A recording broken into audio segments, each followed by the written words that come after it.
Hey what's up guys, it's super star signing in. और देखो, वैसे तो फ्रेंडली मैसेज का बहुत ज्यादा मायने नहीं होता है, बिकॉज ऑफ कोर्स वो फ्रेंडली होती है, टू बी प्रिसाइसली फैक्चुअल।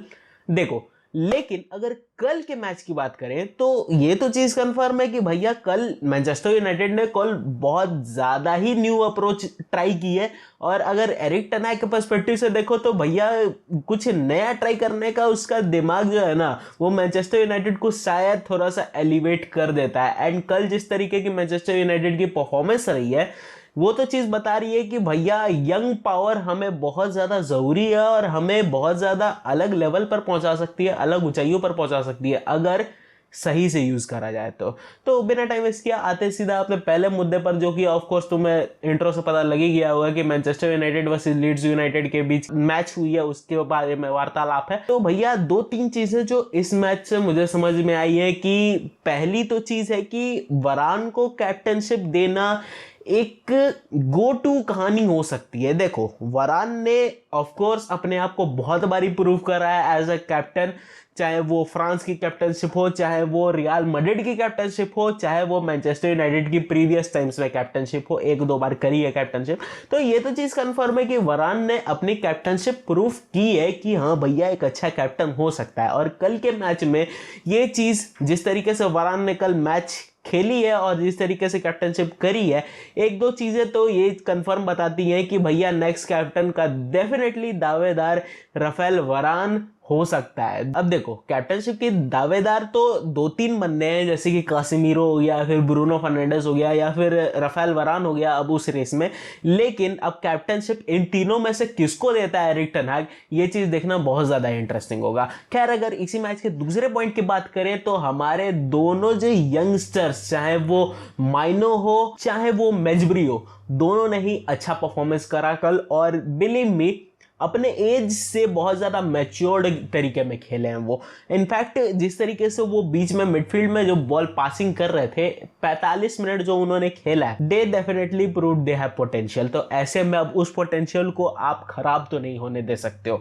मेजब्री या फिर माइनो, ये दोनों में से कोई एक बंदा अब हो सकता है शायद एरिक टेन हाग के टारगेट पर आ जाए और अब जो मेन टीम है उसमें अपने डेब्यू कर सके। तो डेफिनेटली एक अच्छी कहानी होगी हमारे जो मिडफील्ड है उसके लिए, यंगस्टर्स का आना।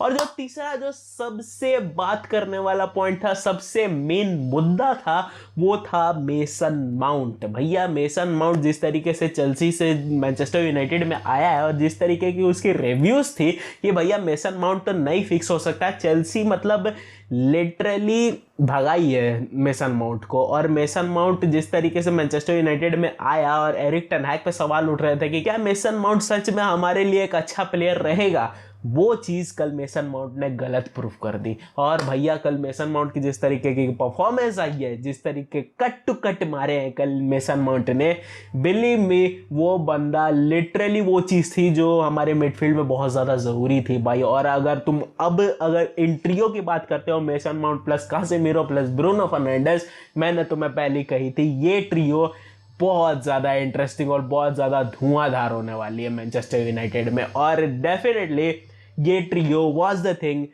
एरिक टेन हाग ढूंढ रहा था। और एरिक टेन हाग को उसकी जो ताले की जो चाबी है वो अब कहीं तुम देख सकते हो कि हाथ लग चुकी है, और मेसन माउंट वाज दैट की। तो ऐसे में मेसन माउंट को किस तरीके से यूज करता है एरिक टेन हाग, ये चीज देखना बहुत ज्यादा इंटरेस्टिंग होगा।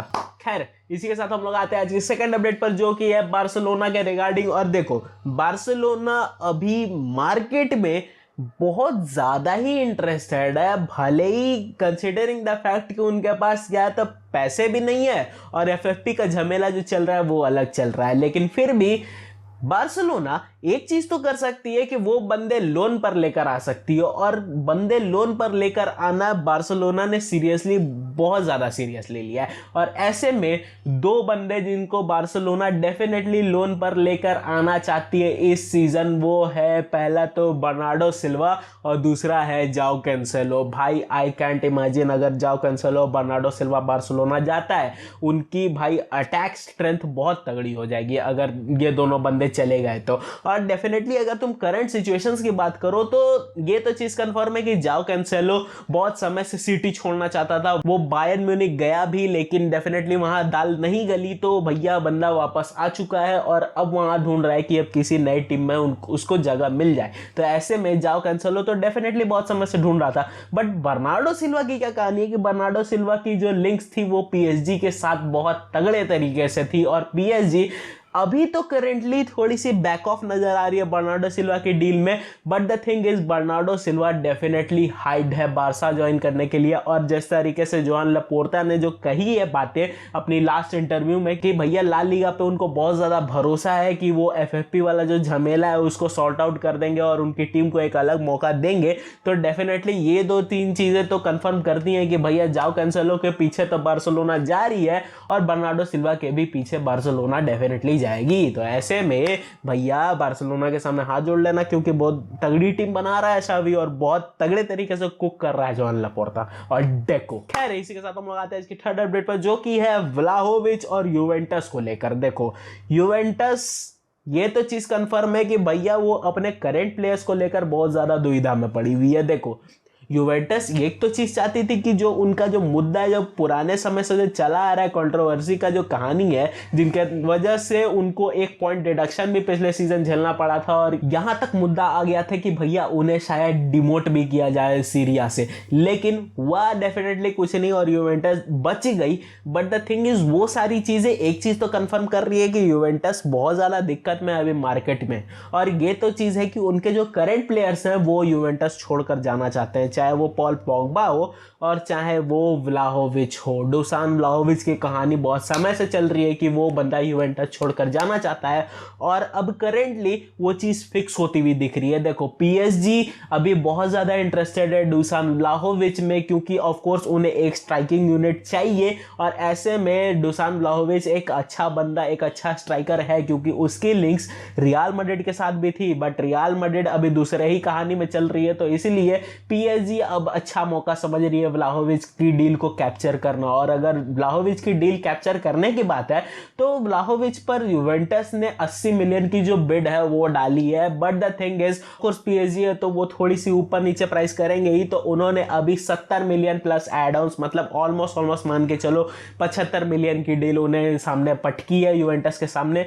और व्लाहोविच शायद अब तुम्हें कुछ दिन में डेफिनेटली पीएसजी में खेलता हुआ दिखे, बिकॉज डुसान व्लाहोविच छोड़ना चाहता है यूवेंटस, और जहां तक यूवेंटस की बात है वो भी डुसान व्लाहोविच को रखेगी नहीं। तो ऐसे में PSG are the front runners to sign Vlahovic, और अब देखना ज्यादा इंटरेस्टिंग होगा कि आगे क्या होता है। अब ये चीज तो तुम डेफिनेटली मुझे कमेंट सेक्शन में बताना कि क्या डुसान व्लाहोविच सच में पीएसजी में सही सूट कर भी रहा है, या फिर उसको कहीं और देखना चाहिए था, या फिर पीएसजी को डुसान व्लाहोविच के पीछे जाना चाहिए था। खैर इसी के साथ हम लोग आते हैं आज के लास्ट अपडेट पर, जो कि है अल नसर को लेकर। और भैया अल नसर बहुत ज्यादा ही सुर्खियों में रहना पसंद करती है भाई। ऐसे में अब अल नसर की जो नई जो कहानी आई है वो ये है कि उन्हें फीफा के तरफ से बैन झेलना पड़ रहा है। अब थोड़ी सी डिटेल समझो कि क्या किस चीज की बैन है। देखो फीफा ने अल नसर पर साइनिंग बैन लगा दिया है कि भैया अब तुम किसी भी नए प्लेयर को ना साइन कर सकते हो ना रजिस्टर कर सकते हो। ये बहुत बड़ी कहानी है, because Al Nassr of course market में कूदी हुई थी, और जो ब्रोजोविच को उन्होंने साइन करा है उसकी भी रजिस्ट्रेशन लटकी हुई है अभी तक। तो ऐसे में अल नसर को डेफिनेटली ये जो मुद्दा है ये बहुत ज्यादा खटक गया कि भैया एकदम से बैन कैसे लगा। और देखो ये एकदम से बैन नहीं है। देखो अगर पूरे कहानी का साथ समझो तो सीधा सीधा ये है कि अल नसर लेस्टर को 3,90,000 यूरोस के आसपास ओ करती है, और अल नसर पर डेब्ट है लेस्टर सिटी का, क्योंकि 2018 में अहमद मूसा को साइन करा था अल नसर ने फ्रॉम लेस्टर सिटी, और उस चीज का अभी तक ड्यू बचा हुआ है। अल नसर ने लेस्टर सिटी को पैसे ही नहीं दिए, 3,90,000 के आसपास यूरोस की कहानी थी, और वो अल नसर ने पे करे ही नहीं लेस्टर सिटी को। तो उसकी जो डील थी, लास्ट डेट थी, वो 2021 में एक्सपायर हो चुकी है, और फीफा ने बार बार जो अल नसर है उनको मतलब दिया दिया था वार्निंग कि भैया तुम वो अमाउंट पे करो, बट अल नसर इस चीज़ को इग्नोर करते जा रही थी। तो अल नसर पर फीफा ने इस सीज़न का बैन लगा दिया है कि भैया तुम कोई भी साइनिंग अब नहीं कर सकते हो। अब इस बैन से बचने का तरीका, तो भैया अल नसर जो अमाउंट ओ करती है लेस्टर सिटी को वो पे कर दे, ये बैन लिफ्ट हो जाएगा। तो ऐसे में अब अल नसर के तरफ से अगर तुम देखोगे तो अल नसर ये अमाउंट अब 1-2 दिनों में पे कर भी देगी लेस्टर सिटी को, तो ये बैन डेफिनेटली हट जाएगा। अब ये बैन हटना जरूरी है क्योंकि आपने ब्रोजोविच को साइन करा था और ब्रोजोविच भैया वो रजिस्टर ही नहीं होगा तो खेलेगा कहाँ से। तो ऐसे में जब रजिस्ट्रेशन जरूरी है तो उसके लिए आपको इतना अमाउंट पे करने पड़ेंगे। और डेफिनेटली ये चीज़ थोड़ी सी इंटरेस्टिंग है क्योंकि अल नसर भैया 200 मिलियन की कॉन्ट्रैक्ट लेके बैठी हुई है क्रिस्टियानो रोनाल्डो की, और उसके ऊपर आप इतना मतलब उस अमाउंट से अगर इस अमाउंट को देखोगे तो डेफिनेटली छोटा है यार। इतना छोटा अमाउंट आप पे नहीं कर रहे हो लेस्टर सिटी को। और ये चीज़ बहुत ज़्यादा इंटरेस्टिंग है क्योंकि भैया अल नसर क्या नहीं इतना बड़ा अमाउंट पे कर रही है, और इतना बड़ा कोई बहुत बड़ा अमाउंट भी नहीं है अल नसर के लिए। भैया ऐसा भी नहीं है कि 390 मिलियन वो कर रखे हैं, नहीं, इतना पैसा अगर अल नसर नहीं दे पा रही है तो भैया कहानी तो कुछ गड़बड़ है। खैर that's it for today guys. Hope ये वीडियो तुम्हें अच्छी लगी। वीडियो अगर अच्छी लगी तो वीडियो को लाइक करना, चैनल को सब्सक्राइब करना। मैं मिलता हूँ तुमसे किसी और दिन किसी और नए टॉपिक पर। इट्स अ बॉय सगी साइनिंग आउट।